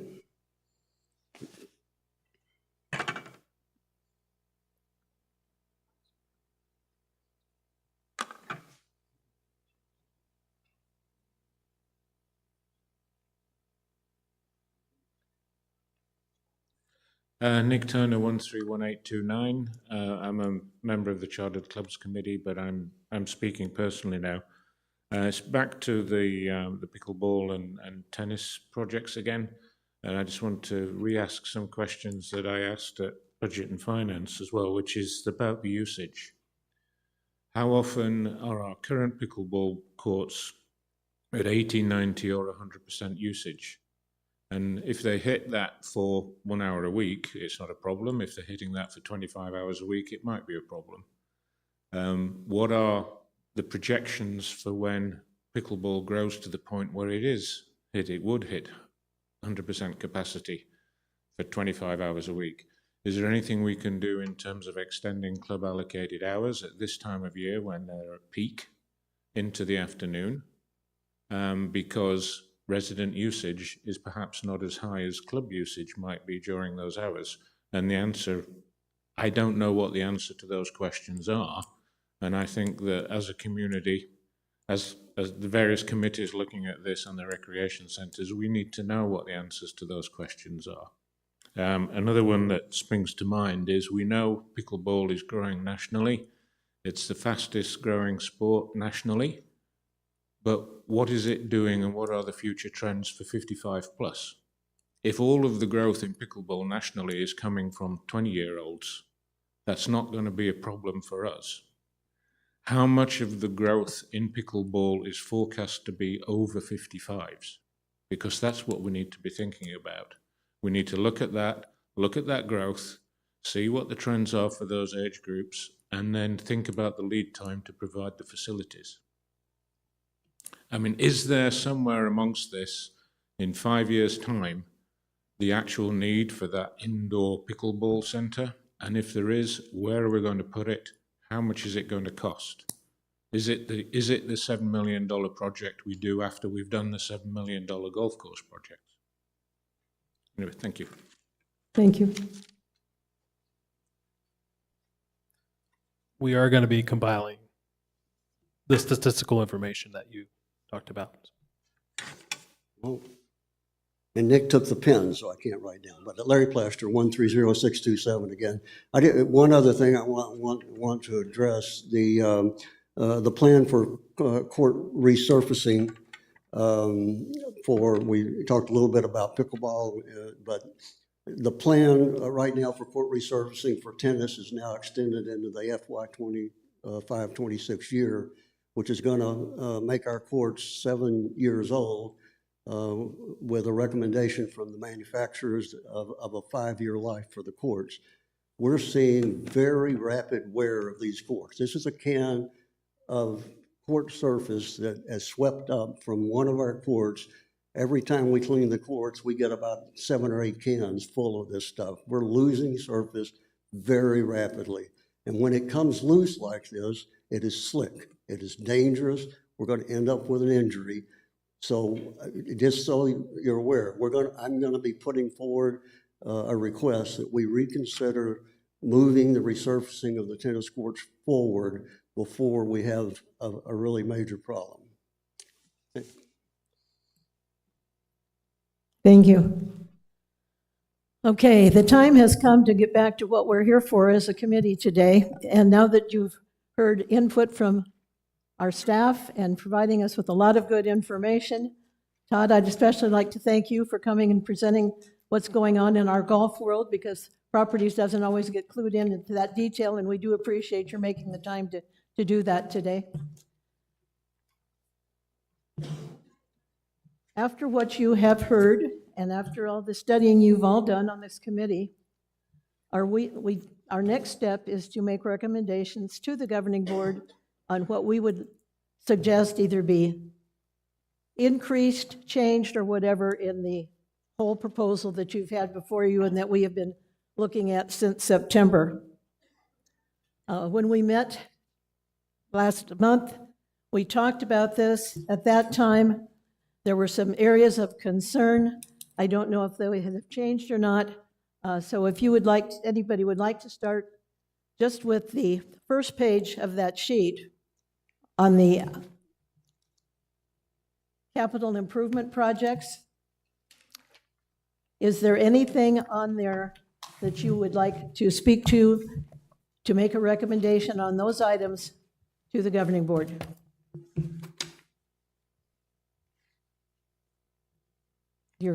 For your information, that page starts with the sports pavilion, the $225,000. Is that something you feel that should go forward in the proposed budget? Don? Madam Chair, I'll lead with my chin, as I want to do, a pre-mumble, if you will, and then I'll voice my concerns. First of all, I want the owner members listening in and in the audience, as well as the committee, to know that I have been most conflicted out of everything in the capital plan, most conflicted about the Lizard Acres. I sense a lot of conflict within the committee on how we feel on it. So I want to thank publicly everybody who's contributed to the conversation, members, managers of the facility, Cliff, Carl, and our general manager, Bill Schwint. It's all been very helpful. It's primarily been constructive, and it's a healthy process for all of us. Recognizing that the decor in that room carries the day for me, and I'm going to vote yes on that one, recognizing it is a very close call. I am for delaying the library expansion design project. We didn't discuss it at all today, but in my mind, we've got the cart out in front of the horse on this one. Until there's a master plan that we can see how that fits in to the overall community priorities, I don't think we need to spend that money. I don't think delaying that will hurt the community in any way.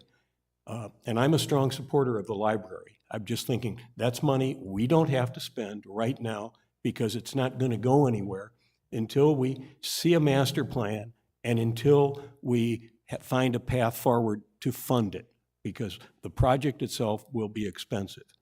And I see a number of large projects coming in the future, and there's going to be a need to prioritize them. That library expansion would be a very big ticket item, so I'm for delaying that one. My vote on that would be a no. Definitely no on the Kuntz tennis court project. I think comments from the tennis club, comments from the pickleball club just tells me that it's a little premature to be spending that kind of money when there's still a lot of doubt in the community about what to do by the people that primarily use it. I see two big elephants coming down the road beyond golf, one being the library and the other being a pickleball center. And I think we need to answer those kinds of questions before we start spending money on a design that we have no idea what we really are talking about. Thank you. On Jerry? capital, this is only on the first portion. Yes. Okay. I've said my piece. Thank you for allowing me to do that. Sure. I really appreciate all the input that we've received today. I thank the staff for bringing forward stuff. I too am conflicted on the Lizard Acres, but after hearing everything, I would move that forward. Sorry. I would move it forward. Thank you.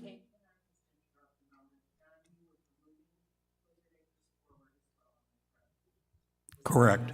Yes. That's affirmative. I too think that we need more information on the library. We didn't discuss it today, but I need to understand more of where Friends of the Library are paying for things and where the rec center's paying for things. And we're looking at a $6 million potential project. And I would like to know a lot more before we move that forward. So I am not for that. I too am against doing anything with Kuntz. I understand it's a red herring, it looks ugly, and we want to try to figure out something for that Kuntz tennis court area. But I think the options of just redoing it as tennis is not the correct way to spend our money at this point. So I would be no for that. Thank you. Tom? I'll make it short. Sports pavilion, no. Library, yes. The tennis, no.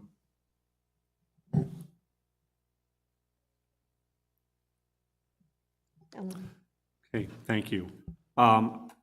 Similar to my two colleagues over here, I came in today with thinking one direction on the Lizard Acres, but the discussion today was very compelling.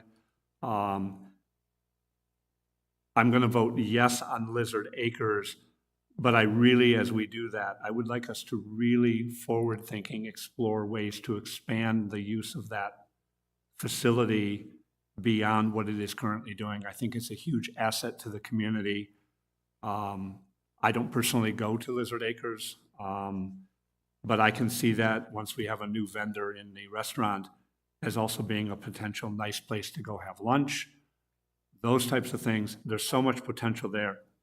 I'd like to see us make sure we leverage that opportunity because we're missing something if we don't.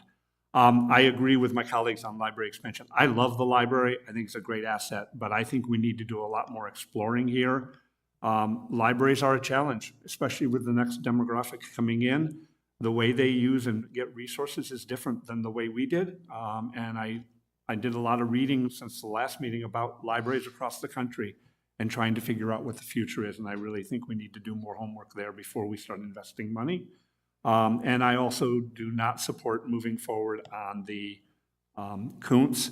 That is a big chunk of land, and while I appreciate the comments about limitations on how you can use it, it is a big chunk of land and a huge opportunity for Sun City West. And we need to value that as gold. So those are on those three items, my position. Nancy? I have to agree with John. Coming in, I wasn't quite sure about Lizard Acres. I say yes, I do go there, and I do really enjoy it. I'm going to go ahead and say yes to Lizard Acres. I almost would like to see that 225, 400,000 and make it a really nice place. If we're going to go for it, I'd like to go for it. The library expansion, again, that's master plan stuff, and it's real hard for us to pretend where we're going with the library and with Kuntz. Those are items that we need to talk about in our master plan, which we still don't have. So no on Kuntz for me. We need to delay the library discussion, and yes on Lizard Acres. And I guess the other thing that I really don't like about this is that we have to replace restroom partitions because people are taking our toilet paper. That really annoys me. It's like, There's a little more background to that. A little bit more, but yeah. So that's it. I just am anxious to see a master plan. I think we were told that we'll be able to have one in March, so that will be fun. John? Well, I think we've had a good conversation talking about these different projects and whether we should go forward with them. I happen to agree with the majority here. Yes on the sports pavilion, no on the library, no on Coots. I'm hoping that, I would like to see several plans of the library, several ideas. I think the one that they showed looks nice, but I think we could do better. Sports pavilion, that's still up in the air. I think the thing is, we've been talking about this for about 4 years now. We've had several designs. I think the biggest problem I've had was outsiders coming to the entertainment and taking the seats away from the members. But I think that's just something they'll just have to work on. And hopefully, sometime in the next 20 years, we can get pickleball and tennis to work together. I know that's almost impossible. I was involved on setting up the Johnson courts and getting pickleball out of the tennis area. And that was a mess to start with. And it looks like it's just going to continue for another 20 years. But hopefully we can find a solution to that problem. Thank you. Thank you. The one other item on the next page of your sheet that we talked about the last time that I wanted to follow up on is the $495,000 softball field fence replacement. I'd like to hear from each of you on your thoughts on that. Go ahead, John. We'll work the same way. Okay, here goes. I'm going to start with a question. There's been no discussion of that today, and I would like to know if anybody on the committee or anyone in the audience, physically or via YouTube, knows of any behaviors in the softball club. Specifically, they're asking for a lot of money. And the only thing I heard when we toured these facilities, and all of them, was occasionally a ball goes over the wall or over the fence and lands in the trees or in somebody's yard, or they got to go around and get the ball. But I'm wondering, my question that I'm building up to here is, has the softball club in any way done anything on their own to mitigate the problems that are there that wouldn't require us to spend a lot of money? For instance, have they restricted the use of aluminum bats or the type of ball that's using, things that have sort of led to this problem? I know the athletes today are bigger and stronger and faster than the old days, but I also know that the equipment changes have probably contributed to this problem. And I just wonder if they've tried to help themselves in any way or help the community to avoid spending the money before I vote. Absent that, I'm against spending the money on that. Carl, would you like to respond? Because as I understand it, the issue is not as much a balls going over the fence as it is a safety issue. And at our last presentation, as I recall, you said that it's through your best knowledge that there was not a safety issue with the fence at this time. You mentioned repairing a couple of posts. Well, a couple of posts can't cost $500,000. So if you can clarify that. I'll clarify anything beyond after Russ has a comment that he'd like to make on this. Hello. So the ball field fence has been in the budget for 3 years. I put it there, not the softball club. As we did our walkthrough, you saw how beaten up that fence is. The only thing the softball club is guilty of is hitting farther. So it caused that fence to grow. And as it grew in height, it was never done correctly. It was one section added to another section until it finally needed stilts, which were those posts on an angle.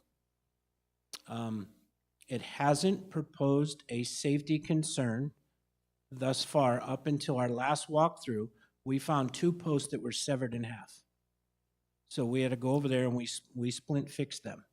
So that statement has changed. To me, it is a safety concern because of where they split. There was no, it gave us no warning. They're just cold cracked. That tells me that there's a lot of force on that fence. The posts aren't the right diameter. And what's driving this thing so expensively is because of the way it ties into that turf. So it's kind of a catch-22, but I just want to be very clear. This had no input whatsoever from softball. This was all driven by us. Thank you, Russ. And just to follow up what Russ said, the logistics are a part of the expense. You know, the removal of the turf, just to get vehicles and equipment in there to put in a larger diameter, the logistics of the proximity to the neighboring wall, and all these things. It's not just about the increased in fence post size. So, thank you. John? May I ask Russ to clarify a point there on the safety? Could you elaborate a little on what the consequences, the safety consequences are? I mean, would the fence just like fall over someday, or would somebody crash into it and the fence come down on them? Or? So it shocked me when we saw those posts snapped in half. I don't know what caused that. I'm not a fence professional. I base strictly on every time I walk through there and look it over. It's been up. It was structurally sound up to that point. I don't know what caused those 2 fractures. Too many things hung, and it is over at that net section. It'd be in right field. So I don't know if that has a lot to do with it. I don't know. We addressed it, and so I categorize it based on what it's showing me. I couldn't tell you what it's going to do more. It just, to me, it happened once. Once is enough. Thank you for your comments. I appreciate them. I'm going to still vote no. Still vote no. Okay, thank you. Sherry? At one time, we said we were delaying this because of the turf that we would have to, or the rubber that we were having to pull up. Is it more important to do this now than I'm asking Carl. Logistically speaking, a year or two ago, we had multiple requests from the softball club for improvements to the whole softball community or field there.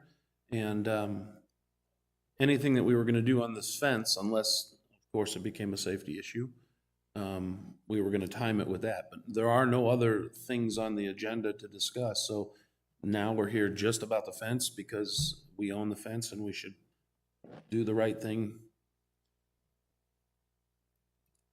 I think I have heartburn with how expensive it is, but I think we have to just take the heartburn.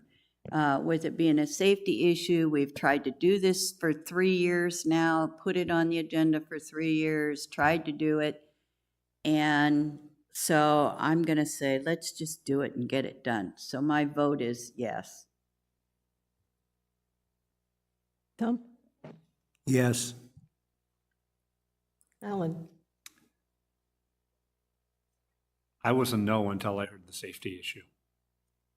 We can't have a fence fall down on somebody. I'm going to say yes. Nancy? This is kind of throwing a strange ball at us, isn't it, this morning? All of a sudden now we find out that we've got safety Why I asked issue the up there. question. Yeah. If it's a safety issue, I think that we absolutely have to do it. I'm a little bit with John in that I love the idea of what they do in other places for men's softball. If you hit it out, you're out. So there is some ways that the softball club could do that besides just changing equipment. But yeah, I'm with Sherry. I think it's a yes if there's a safety issue. John? I got to say yes on that. Thank you. Okay. Carl, yes. And Kate, just for the record, we've discussed the safety side or the crack fence for the last 3 months. So just, today is but I not the think- first time we brought that up. No, but I think the most recent happening needed to be brought out to everybody on this committee, because when we walked through it, we saw something different, but that was 1st of October.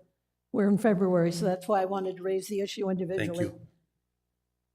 Now, dear committee, do you have any other items on this proposed budget list that you want to speak to or recommend a change to? John? I have none. Okay. None for me. None. Nancy? John? None. We'll wait for Alan to get back up here.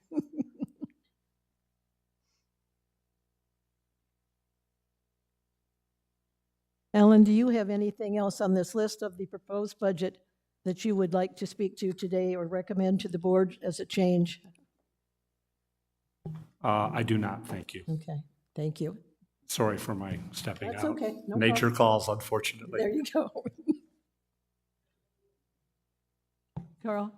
And so beginning in March, this list will be, the presentation portion of this list will be narrowed down to the 100,000 and greater, just for your Great.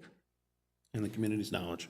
Carl, I'd like to thank you for all the effort you've put into of keeping us updated on this whole budget process, because it's been a work in progress, and we are now nearing the end of our formal agenda. So at this time, I'm going to ask for any other comments from our committee first. If you have anything else you'd like to speak to today? Just thank you so much for all the work you do. Sometimes we're slow catching the safety issues, but we get it eventually.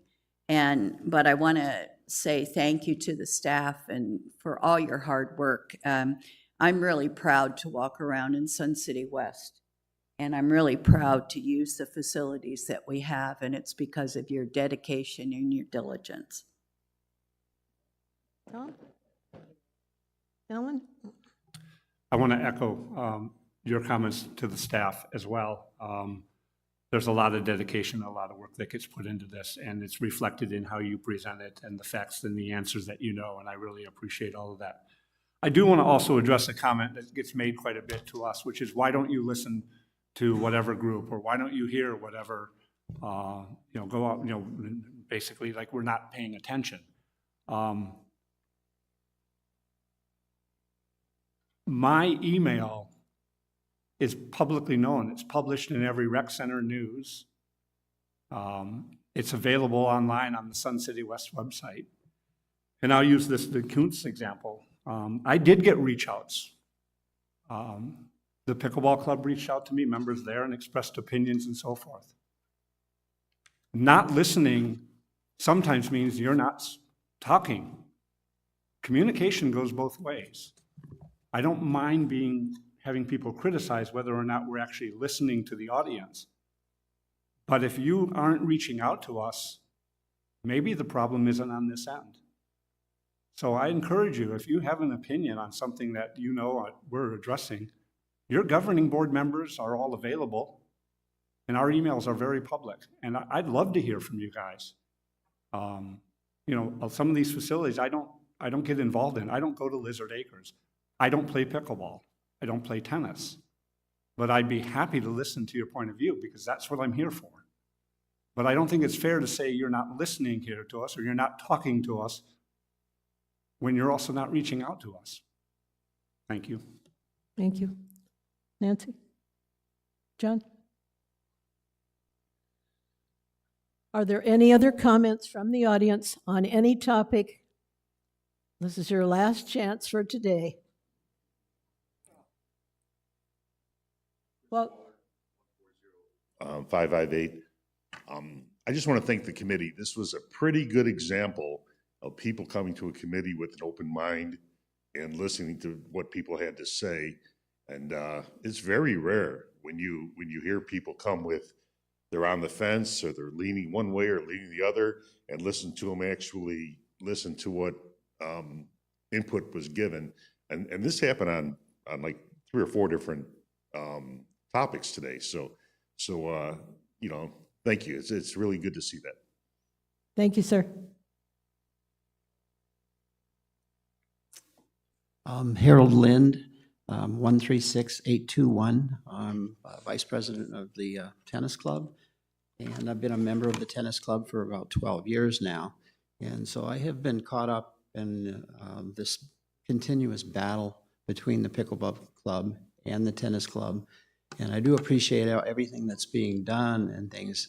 I just want to reiterate what, Larry was saying earlier, is that, we had a managers meeting on Monday, and that was and then another committee meeting, and then we're finding out about this, and we just don't feel that we're being included, reached out to and given the chance, and then it's just kind of dropped on us now. Now we're going back and having to look at this again. But there are a lot of details like, okay, yes, you want to take 6 courts from Johnson and turn them into pickleball courts. Well, is this a dual line situation, or is this a major expense where you're going to have to put up fencing? One of the things that I noted too is in the first 6 courts, only 1 court is lit. That's court number 1, which is our stadium court. The other 5 courts do not have lights. Now you're talking an additional expense, and I think quite an expense to put lights up for those courts as well. I don't know if that's been addressed and things like that. But to take the 6 courts and then say, well, we're going to move tennis over to Coons. Now, is that going to be a Band-Aid process where you're going to throw some acrylic on top and patch it up and say, here it is? Or is it going to be a full-blown process, which is going to be expensive? And that does not make sense, to spend money here, move us, and then spend the same money over here for the tennis club. I just think that we need to get more details on that before we move forward with that process. Thank you. Thank you. Any other comments from the audience? Ellen, do we have any more online comments, please. We do have one additional comment, and it is from the same person, and I've lost her name up here, Michelle, who commented earlier. And her added comment is, consider making Lizard Acres a private club, like the petroleum clubs around the country, buy a membership or card. That was her comment. Okay. If there are no other comments, I thank you for coming.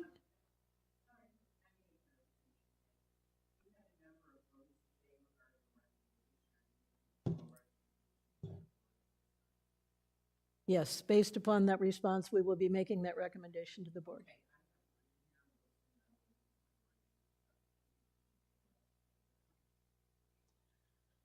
Thank you for your patience. It's nice to have a committee that works so well together, even though we don't always agree. We're not afraid to speak up. And this meeting is adjourned. Thank you.